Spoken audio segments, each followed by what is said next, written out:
Lebanon में मंगलवार और बुधवार को इजराइल ने जो किया है उसे देखकर पूरी दुनिया सन्न रह गई। मोबाइल फ़ोन की बैटरी गर्म होने से उसके फटने की घटनाएं देखने सुनने को तो मिलती थी, लेकिन 5000 पेजर्स एक साथ फटने शुरू हो जाएंगे, इसकी शायद किसी ने कल्पना तक नहीं की होगी। हिजबुल्लाह भी यही सोच रहा होगा कि मोबाइल फ़ोन की जगह पेजर्स का इस्तेमाल करने से वह पूरी तरह सुरक्षित हो गया है।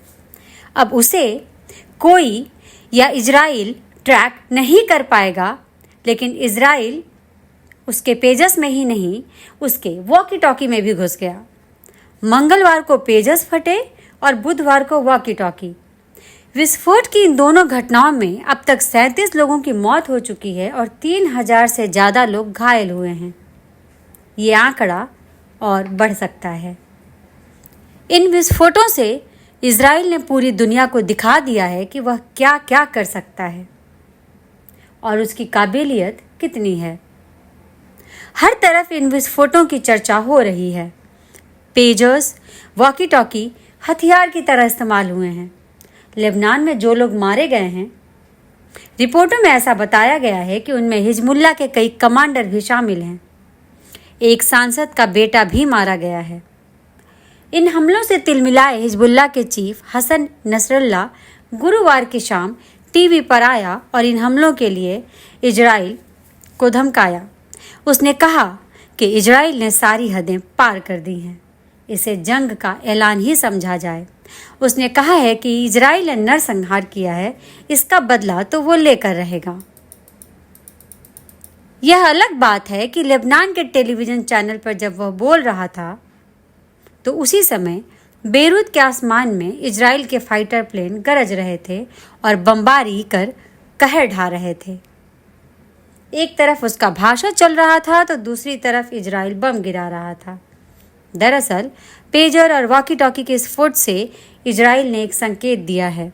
उसने हिजबुल्लाह के मन में एक ऐसा डर पैदा कर दिया है जिससे बाहर निकलना उनके लिए आसान नहीं रह गया।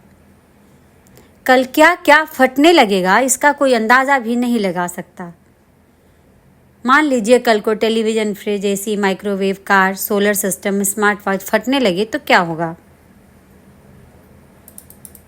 अभी पेजर और वॉकी टॉकी फटने से लेबनान के आम आदमी इतने डरे हुए हैं कि वे बाजार और दफ्तर नहीं जा रहे। उनमें एक खौफ और दहशत है। इन विस्फोटों में घायल हुए लोग बड़ी संख्या में अस्पताल पहुंचे हैं। विस्फोटों में सबसे ज़्यादा नुकसान उनके हाथ, चेहरे और आंख को पहुंचा है।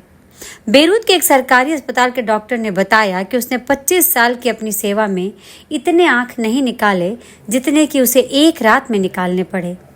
आप समझ सकते हैं कि इससे लोगों में कितना डर समाया होगा। बात इतनी भर नहीं कि इजराइल के डिफेंस मिनिस्टर गैलेंट ने साफ कहा है कि यह युद्ध का नया और अगला चरण है, यानी कि इजराइल ने हिजबुल्लाह की ठिकाने लगाने की पूरी तैयारी कर ली है। पेजर्स में धमाके होने से चंद मिनट पहले गैलेंट ने अमेरिकी रक्षा मंत्री लॉयड ऑस्टिन को बताया कि इजराइल लेबनान में कार्रवाई करने जा रहा है, लेकिन वह क्या करने जा रहा है यह नहीं बताया। सभी ये सोच रहे हैं कि आखिर यह हुआ कैसे, पेजर्स में विस्फोटक किसने फिट किया। तो हम बताते हैं कि दरअसल इजराइल को इस बात की भनक पहले ही लग गई थी कि हिजबुल्लाह अपने लिए 5000 पेजर्स का ऑर्डर देने जा रहा है। ये जानकारी सामने आते ही मोसाद इस ऑर्डर के पीछे लग गई। पता चला कि उसने ये ऑर्डर ताइवान को दिया है और ताइवान इसे बनाने का ऑर्डर हंगरी को देने वाला है।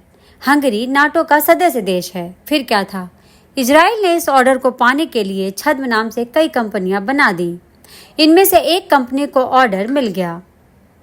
फिर क्या था, इजराइल के एजेंटों ने इन पेजर्स में कुछ ग्राम हाईली एक्सप्लोसिव फिट कर दिए, जिन्हें एक मैसेज से एक्टिव कर विस्फोट कराया जा सकता था। विस्फोटक लगे ये पेजर्स अप्रैल और मई में लेबनान पहुंच गए और हिजबुल्लाह इनका इस्तेमाल करने लगा। और जब समय आया तो इजराइल ने धमाका करा दिया। इजराइल ने भी अपनी लड़ाई और तेज कर दी है। हमास को बहुत हद तक निपटाने के बाद उसने हिजबुल्लाह पर सीधा धावा बोल दिया है। वाकई में यह लड़ाई अब नए फेज में पहुंच गई है। हमारे इस वीडियो को लाइक, शेयर और चैनल को सब्सक्राइब जरूर करें, क्योंकि आपका भरोसा ही हमारी ताकत है। धन्यवाद।